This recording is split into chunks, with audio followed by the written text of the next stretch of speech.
Be careful what you wish for, because I think the Democrats have opened up a whole can of worms with this Epstein thing. And I think there's going to be some blowback. This video is going to be all about some littler known aspects of the Jeffrey Epstein case. First of all, do you guys know that the White House lawyer that introduced Bill Clinton to Jeffrey Epstein was found hanging from a tree or a branch or a limb with a shotgun blast in his chest? And the shotgun was found 30 feet away. So not only did this man hang himself, but he managed to shoot himself in the chest with a shotgun. Then there's the fact that Jeffrey Epstein met with William Burns, who was the CIA director under Joe Biden. Then there's the fact, it's a little bit more well known now, that Stacey Plaskett of the U.S. Democratic representative of the U.S. Virgin Islands was a huge benefactor and ally of Jeffrey Epstein. Then we have the fact that many very trustworthy sources say that Jeffrey Epstein was definitely an Israeli intelligence asset, and that he was originally set up to try to compromise Bill Clinton.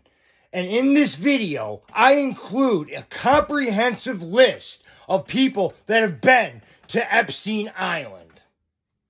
Watch my video, guys. Give me a follow, give me a like, share this video, help me spread the truth.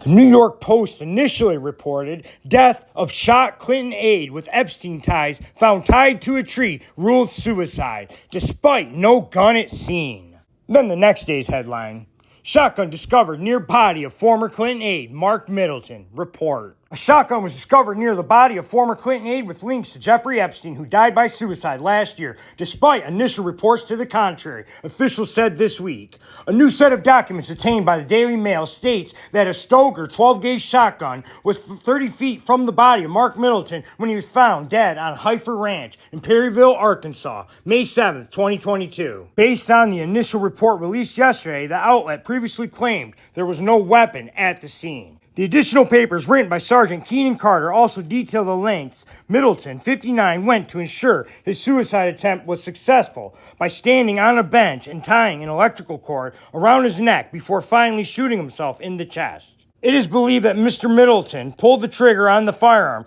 causing it to discharge and strike him in the chest, and then he fell from the bench, causing the extension cord to become tight, cutting off his breathing, the report reads. According to reports seen by the Daily Mail, the deputies found a gun case and 3 rounds of buckshot in Middleton's car before they came upon the body. Carter's report states that officers determined that the gun was flung away from Middleton's body due to the recoil and angle off the ground. Mark Middleton was a special assistant to President Clinton from 1993 to 1995. He introduced Jeffrey Epstein to Bill Clinton around 1993 and personally signed Epstein in for at least 7 of his 17 White House visits during that period, facilitating access as part of his role courting major donors. Middleton also flew on Epstein's private jet in 1994 and appeared with both men at a 1995 fundraiser. Jeffrey Epstein visited Bill Clinton's White House at least 17 times from 1993 to 1995. Visitor logs show. The logs show Epstein, who died in 2019 of an apparent suicide in jail, visited the White House on 14 separate days and made 2 visits in a single day on 3 occasions between 1993 and 1995. Most of the visits were to the West Wing, making it likely that he met with the president. After leaving office, Clinton traveled on Epstein's private jet, known as the Lolita Express, at least 26 times. Flight vlogs from Epstein's plane show as many as 10 of these trips were with no Secret Service detail. Well, that's interesting, don't you think? For an ex-president to travel without his Secret Service detail? Kind of odd, if you ask me. I wonder what Clinton was up to on them 10 trips.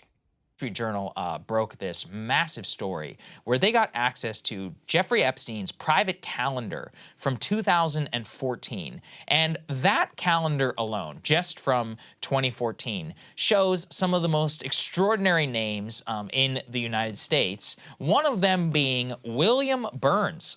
You may not know who that is. It's the director of the CIA, who apparently, quote, had 3 meetings scheduled with Jeffrey Epstein in 2014. I guess, to be fair to Mr. Burns, he was only then the mere Deputy Secretary of State at the Secretary at the State Department with longtime ties to U.S. intelligence.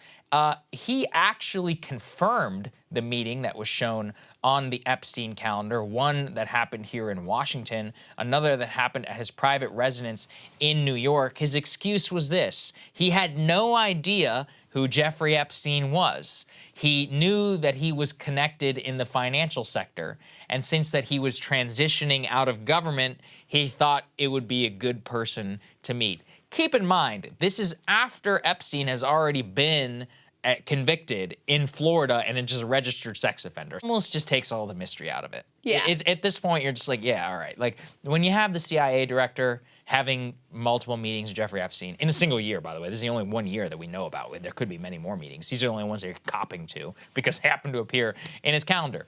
What else is left? I mean, this is it, people. Like, it's almost case closed. In terms of what he did and how many more people are ensnared, who knows? But this CIA director, it's done. Yeah. It's done. Isn't that fucking insane that our CIA director met with Jeffrey Epstein at least 3 times that we know about? That is absolutely fucking crazy. Thanks. Why should Americans trust you and House Democrats on the Jeffrey Epstein files when one of your own, Congresswoman Plaskett, was found to be texting with Jeffrey Epstein during a hearing, getting information from him, using that in her questioning during a congressional hearing, and at one point he tells her, "Good job." Obama was president of the United States. And while we were once driving through a struggling neighborhood in Chicago, he commented that only black people could live that way. Attorney-client privilege, yes, I will turn it over. You, as my friend Mr. Meadows pointed out, misled this committee even today in a written submission that contradicted your testimony. You have suggested you are going to review that. Are you going to review it in our next break to correct the record, yes or no? Yes. Question, you helped out the president's campaign or were involved in the campaign as a representative, as a spokesman, even in your words today. It was your idea for the campaign dating back to 2011. Is that accurate, yes or no? Yes. Mr. Weisenberg and other individuals, Ms. Rona. Who are those individuals? Are they with the Trump Organization? They are. Are there other people that we should be meeting with? So Alan Weisselberg is the chief financial officer. Uh-huh. You got to quickly give us as many names as you can so we can get to them. Yes, ma'am. As Ms. Rona, what is Ms. Rona's position? Rona Graff is Mr. Trump's executive assistant. And would she be able to corroborate many of the statements that you've made here? Yes, her office is directly next to his, and she's involved in a lot that went on. Let me be very clear about Stacey Plaskett. She's a woman of great intelligence and a woman of great integrity. And she deserves better than what she's receiving from House Republican extremists. And guys, trust me, I've been hip to Stacey Plaskett and her connections to Jeffrey Epstein for a long time. Here's some tweets I sent her way. Hey, Stacey Plaskett, what's this? Why are you not in jail? You were involved with Epstein. This was sent February 4th of this year. And I sent her this headline. And I didn't just stop at one tweet. Replying to Stacey Plaskett. Hey everybody, this quote-unquote representative was involved with Jeffrey Epstein. Here's the article. Spread it around. Hey everybody, Stacey Plaskett was involved with Jeffrey Epstein. Here's the article for anyone who wants to read it. Spread this information. This congresswoman was involved with Jeffrey Epstein. Read the article about it. Read about how Stacey Plaskett was involved with Jeffrey Epstein. And a few weeks later, I was able to get an interview with Ari Ben-Menashe, who was the handler of Robert Maxwell. Robert Maxwell was Ghislaine Maxwell's father. back in the Iran-Contra days. He's kind of a famous spy figure in the world. Is your employer, Robert Maxwell, owner of the Daily Mirror, you say that he was an Israeli agent, and you say that his daughter Ghislaine also, though, worked for Israel, and it was Robert Maxwell who introduced Jeffrey Epstein to Ghislaine Maxwell way before the 1990s, as mainstream media is reporting. Correct. The most alarming allegations that you've been making are that the entire Epstein operation was a honey trap operation to entrap politicians, policymakers, celebrities, people in the media eye, basically to become Israel's assets. Correct.